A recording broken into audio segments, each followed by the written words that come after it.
Could you tell them what sort of a person you are? I don't know at all. I just live moment to moment. So you cannot confine me into a personality. You cannot define me. You cannot predict me. I don't know even myself what I am going to do tomorrow morning. I am simply as open as the existence and as indefinable as the existence itself.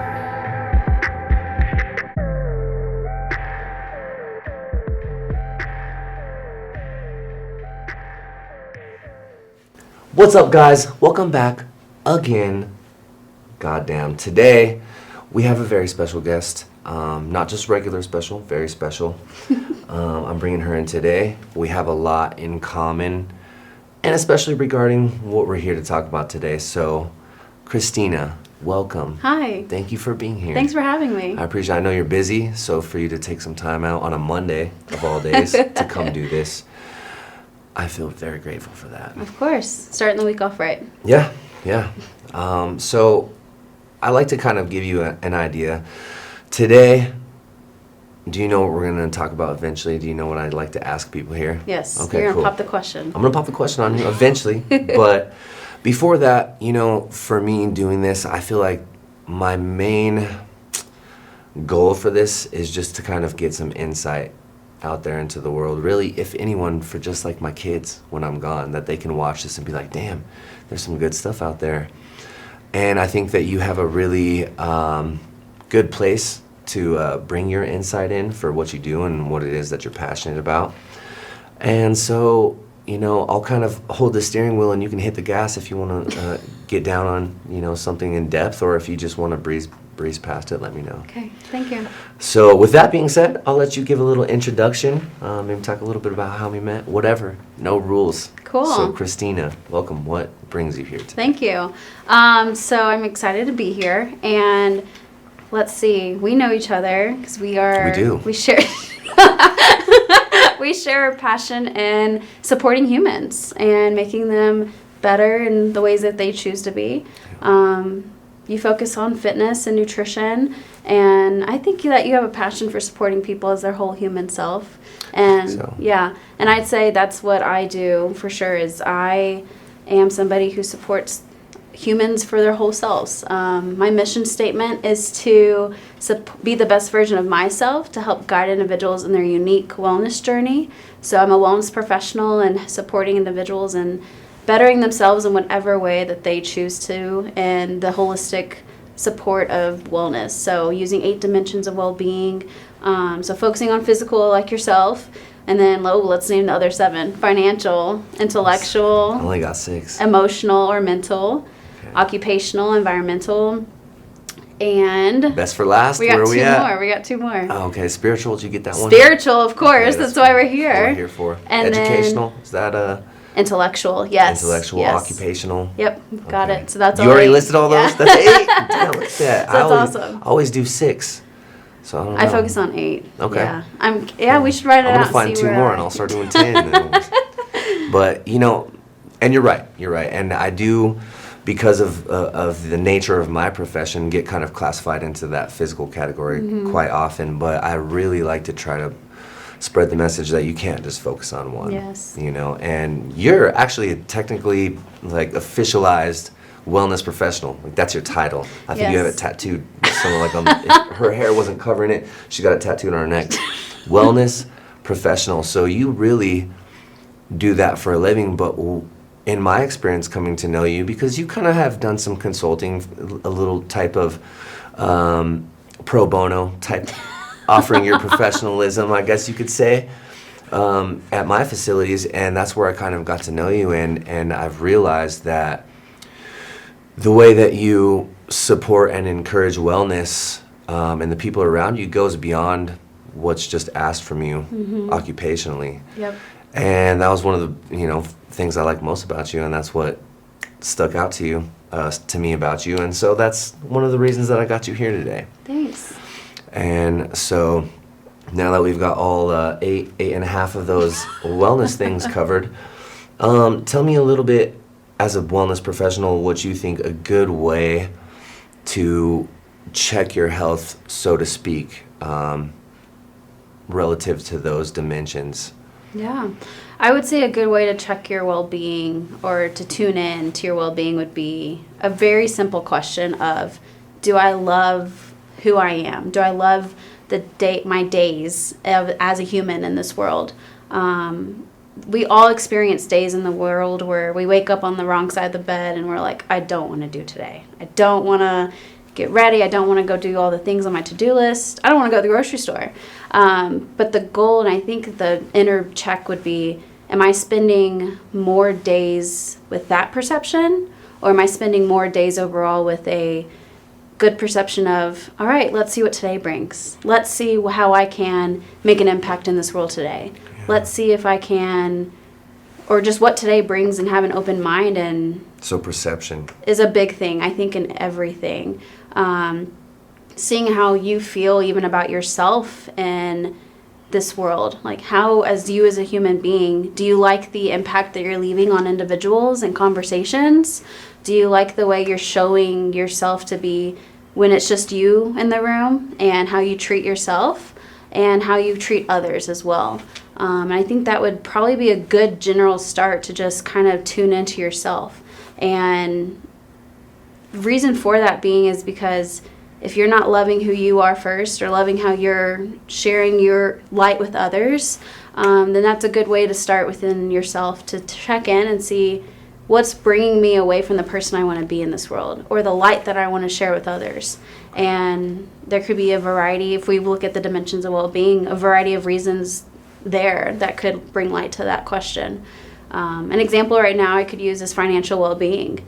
If we are stressed with the cost of living in this world right now and the way things are in your own finances, if you're stressed, paycheck to paycheck, you're unsure of how you're going to make ends meet or how your next meal is going to be brought to the table, that can really impact the light you bring into the world, how you talk to yourself, have inner self-talk. We all do it. Can mess up with some of the other dimensions as well. And then how you also impact others. So, it might be a conversation you have with someone, and it might be you and me, and you're like, Christina, you always have a smile. You always have great energy. And maybe there's one day where I don't. And that's just a good inner check of, if I'm always showing up that way, you're not feeling like your best self, you're not feeling like your usual self. That's just a good way to check in and see how you're doing, I would say. Okay, Yeah. Good. I love that. And that actually kind of would segue me into what I want to talk about next, or ask you about based on that. So I consider myself a person, and I'm arguing with this question for myself, and maybe you can help me out. But I've always considered myself, even thinking back in retrospect to my younger days, that I've been very blessed to have the ability to sort of have an optimistic take on things, And I think you're kind of the same way. And hearing you describe, how to kind of check your health, which, by the way, I love that. Is it something about people like you and I naturally that we have the ability to do that, or is that something that could be practiced and trained, do you think? That's a really good question. Have you ever thought about that? Because I feel like we've talked about it at one point, Yeah. being that kind of high energy presence in the room, Mm-hmm. Sometimes people, they come to lean on that a little bit, and when you can't show up and like have a smile on your face, and it's a little bit more noticeable than it is for others. And I'm wondering, are we born this way, or is there something that, what do we tell to people who don't have that natural ability to kind of, focus their perception or their outlook, like you were saying, onto, things that they can bring to the world or reflect inwardly in a positive way? Yeah. It's a great question. I have different facets I want to approach with. I think I want to start by saying it's natural for us maybe to approach situations, conversations with this optimism because of our profession. But and I feel like conversations we've probably both in our own ways been in a place of life where we didn't have that perception. And I know I have in my own time where it was harder for me to find that optimism. It was harder for me to choose happiness. Absolutely. I've definitely gone through a stage of depression where it's hard to wake up and look at optimism when you don't even want to get out of bed, when you are having to put on a mask because we're so noticeable as when we're having a down day. And you don't want everyone in your life to be like, what's going on, when you're trying to keep that sacred. Especially when it's your job. Yes, exactly. So I would say it's not easy, and it maybe does come more natural for us because it's maybe our calling, you know, of the light that we're supposed to shine in this world. But I think overall, to answer your question, would be for those who have a harder time finding the joy or the optimism, maybe start with practicing gratitude in the smallest ways. And that's what kind of got me out of that light, out of that depression, was practicing gratitude. It's something I do every day now. Practice 3 things that I'm grateful for each day before I go to bed at night. And I think that's a good place to start. And it doesn't have to be these big, miraculous things, but just something as simple as the sunshine.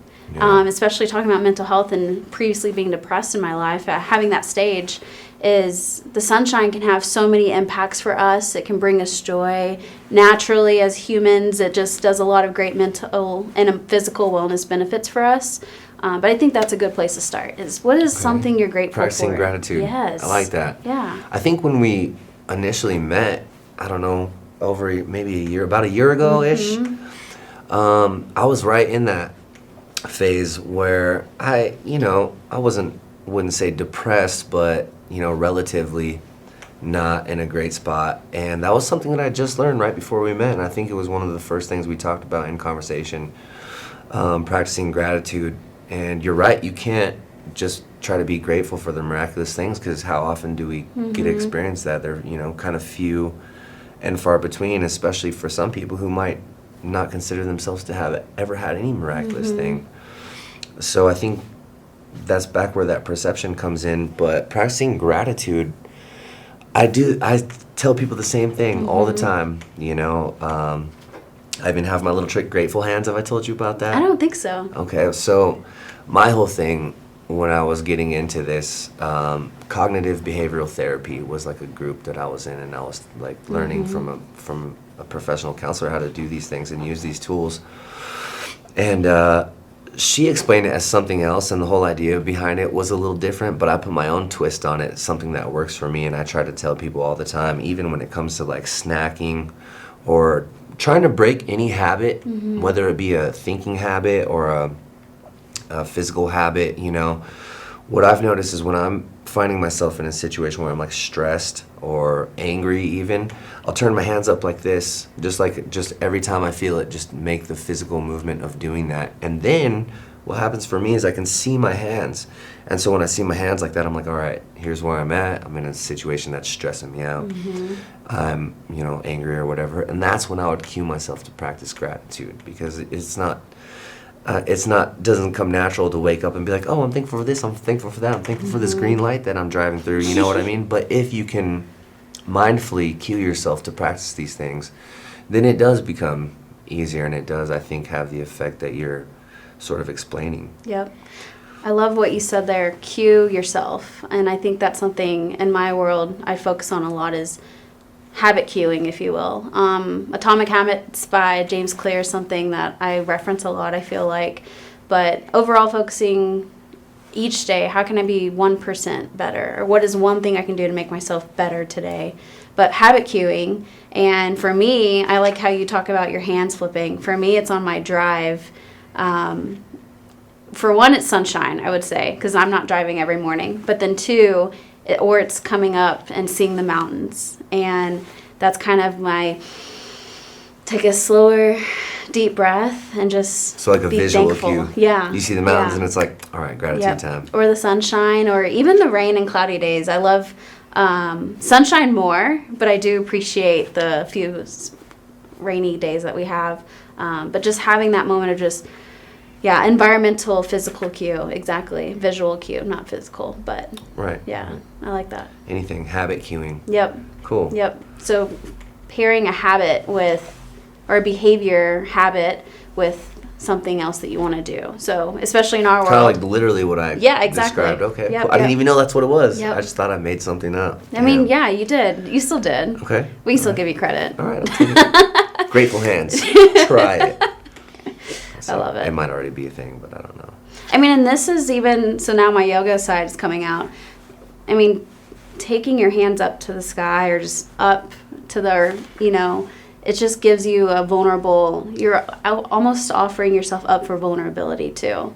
So I love that you do that because it's like a vulnerable moment for yourself, inner check-in, Yeah. and just You're in the a physical. receiving position. And surrendering even, yeah. So, Damn. I mean, yeah. Like that just kind of gave me chills a little Yeah. bit. Okay. Wow. See, this is why I have a wellness professional come on a show about wellness. Thanks.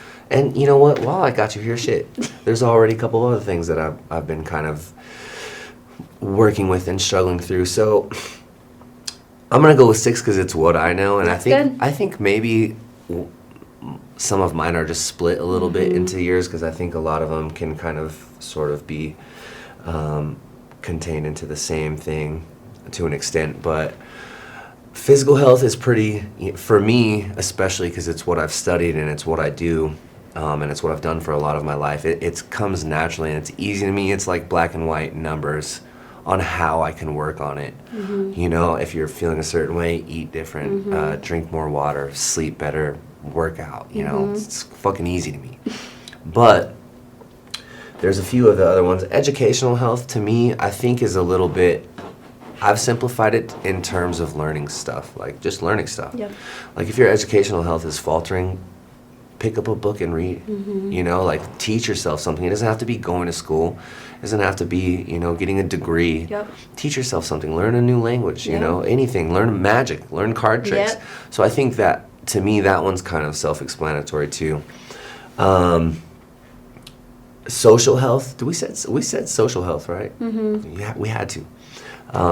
Social health, I think, is a little more ambiguous, but you reach out to your people, you talk to your friends, maybe even go make friends. I think there's tricks and tips that you could use to make it easier, but along the lines of simple, right, to think about and focus on.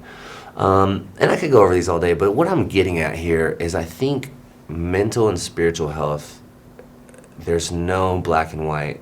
There's no numbers, there's tips and tricks, sure, but working on those two facets of your health, which are really important facets, I think, how would you say, because would you agree that those are kind of a tougher two of the dimensions to work on, to focus on? I think it depends. We all have unique wellness journeys. Okay, that's so fair. I think it does depend on the human. Because I would say for me, emotional health or well-being is something I try to tune into a lot. And it's probably because I've been... So it's more of your strength. Yes. Okay. Or I don't know if one of them is my strength, but yeah, something Okay. I try to be more self-aware about. And spiritual lately for me has been... Yeah, but I think for some it's harder when you think Spiritual, about wellness. well, you got to finish that. Well, It's been, it's yeah. been something that's definitely been at the top of my heart for the past Okay. this year. So it's getting a lot of attention. Yes, it is. And you're doing some growth and progress in it. Yep, it's kind of one of those, I would say physical, emotional, social, spiritual, or kind of my, lately for my wellness journey where I focus a lot of my time and energy. And if I don't have, also environmental, they're just all, I keep bringing them all up there. I told you there was 12, there's got to be like 13 at this point. But it's those areas that if I don't take time into, I don't feel like my best self. Sure, what do they say? The grass grows where you water it. Yep, exactly. Right? Yeah. And damn, so I just completely took that 3-minute fucking space and individualized my own little journey. You're so right. You're so right, because what I think is easy is not easy to everybody. Yep. And vice versa. Wow. yeah. And Thank just you for exactly that. with you physical. That's a profound know? thought. And it's a journey where it's up and down, it ebbs and flows in all these dimensions where there might be time where you're stronger in physical, but you might have maybe just even for you a weekend or a day where you're not as strong in that physical well-being. Or I don't want to say strong, but not as self-aware maybe in that Okay. well-being. So it's a journey. It's not a destination. Yeah. It ebb and flows. Okay. Well, then, here, how about this? For the sake of this show, and for me, while I have you here, I could be paying you to do this, but help me out, because I think getting to the spiritual side is a really great way to pop the question on you. So before we get to that point, help me out for me on the emotional health part, and maybe people that are like me. Yeah. What would you say would be like number or top 3, whatever, tricks to really dive into your mental health and focus on that and try to increase it? Like, how do you do it? You've said that it's one of your strengths as far as your dimensions of wellness. What would you say, if you can offer anyone some insight into bettering that, aspect of their wellness, what would you say? Yeah. I would say maybe first off, in no particular order, let me say that, because it's different for all of us, but maybe first off, emotional resilience. And when I say resilience, it's the ability to bounce back from stress. We all experience stress, and if you don't, contact me. I'd love to know how stress doesn't impact somebody in life. But there's good stress and bad stress, eustress and distress. But how do we respond to stress? Do we have healthy coping mechanisms? Are we choosing to go work out? Are we choosing to eat healthy? Are we choosing to talk to friends or family or a therapist? Okay. Or are we having unhealthy coping mechanisms where we reach for a drink, or maybe we're using a different substance? Something. Food, exactly. Are we stressed every day and we're reaching Stress the unhealthy resilience, food? is that what you termed it? Emotional resilience. Emotional resilience, Yep. okay. So the ability to bounce back from different situations that when life happens, when Sure. it brings us. Yeah. And to be vulnerable. I had a life situation happen. I wasn't expecting it. And I think I just kind of allowed it after a time of just a lot of different things, life happening. I never had substance abuse or use, or didn't really depend on an unhealthy coping mechanism other than withdrawing. Okay. I isolated from wanting to talk to friends and just kind of started to go to work, eat dinner, sometimes healthy, sometimes unhealthy, and then sit on the couch and watch Netflix or other streaming channels until I was ready to go to bed, and just kind of really isolated myself. And I had to do an inner check, but To identify what you were doing Yep. and how resilient you were emotionally. Exactly. Okay. And I think to answer your question, continuing on, I would say also, so emotional resilience, and then also, what do your days look like? Doing that emotional check-in. Am I enjoying more of my days, or am I not loving more of my days? What does that look like for a week basis or a month basis? And then also, surround yourself and find joy in the smallest things. So this can come with practicing gratitude. This can come with, what is it that brings you joy and makes you you? So for me, it's dancing, it's talking to my family or friends, or just even spending time with my wiener dog, my dachshund, and maybe just even sitting on the couch and watching my favorite show sometimes, but not getting into a routine of the same thing that doesn't always bring me a lot of joy. So I think that's probably a good sum of That's great. things. That's great. Yeah. I think, and I really hope that somebody who might need to hear that can hear it. Yeah. Because these things, especially if you're ready to accept them and practice them. Like you said, you went through a time and you engaged in a pattern that you might not have even been aware was unhealthy. Mm-hmm. You were just kind of off your square, Yep. as they say. Going through the motions and letting life control you rather than taking control of your life. I love how you put that part in, Yeah. because there's no get out of stress free card. Yeah. It's something you're always going to face. Yep. And just like even my son, he's got this little fucking bully at school, and we're thinking about how to deal with that. And my approach is, the best way you could deal with that is to make him self-secure. Yep. Because there's going to be bullies everywhere. Yep. There's always going to be bullies, and you're not going to stop every bully. Yep.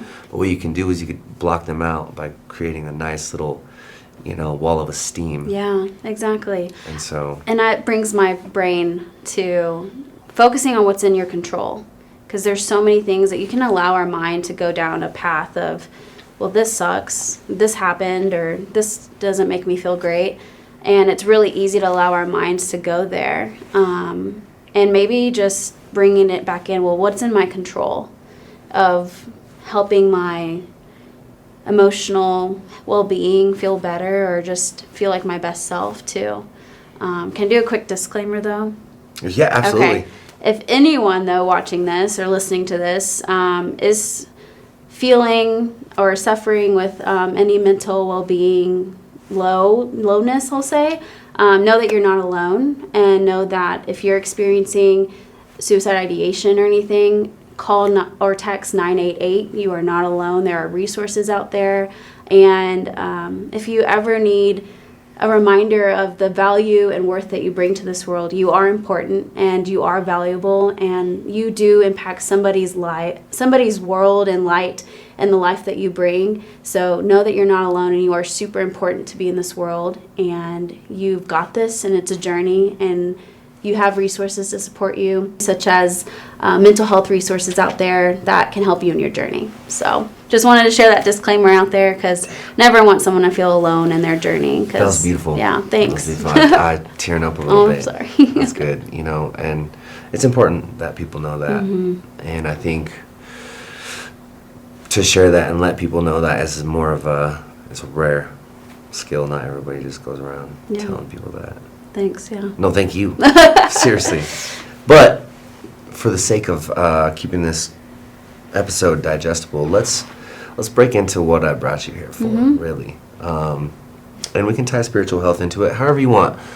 I didn't ask you much about your religious upbringing. That's okay, because you can, however far into that you want to go to answer this question.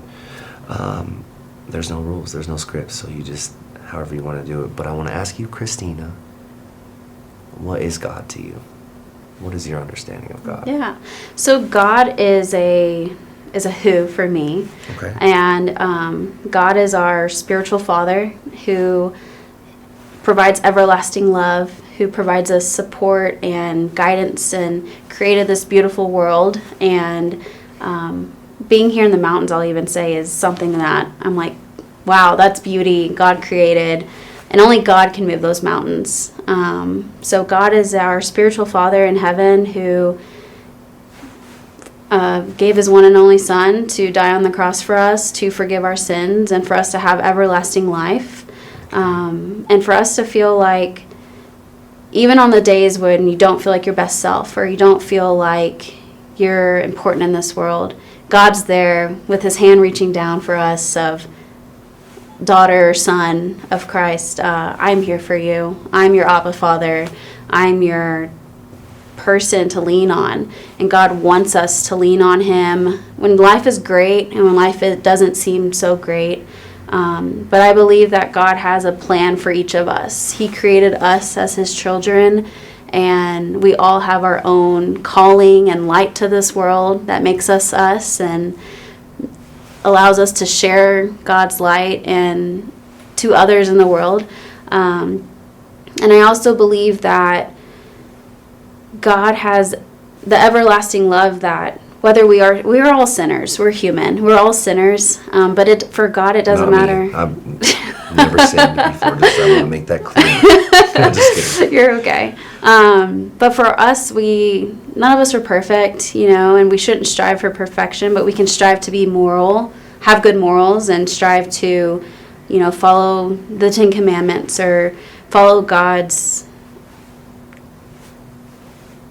what he has for us, and how we should live as Christians. But also, we're all sinners, so God does provide everlasting love to where he's always there for us, and he wants us to come to him with open arms. So that's why when we were talking about this, I was like, yeah, this is a posture of surrendering and allowing yourself to be open to receiving God's love, and open to receiving what God wants to share with us, and surrendering what your heart has.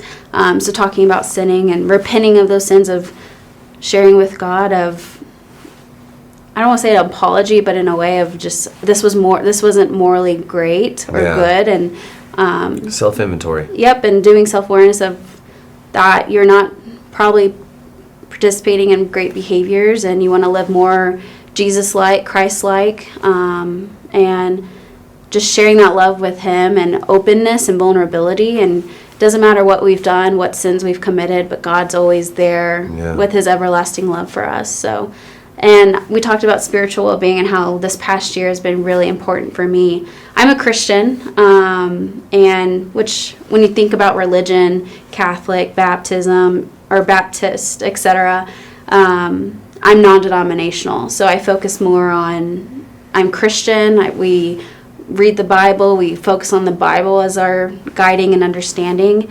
and we apply that to life, and we take time at church for praise and worship and just looking at certain verses and how we apply that to our life, and even in what's happening in the world today. But being Christian, I would say too, is this past year I've turned more into prioritizing and focusing on church. So I would say for the past, I don't know. So your spiritual health, that's how you practice it. Yes. Church is a good source for that. It's a good guidance for that, because I would say for the past 10 years, my spiritual well-being has always been, I don't have to go to church, is what I believed. Yeah.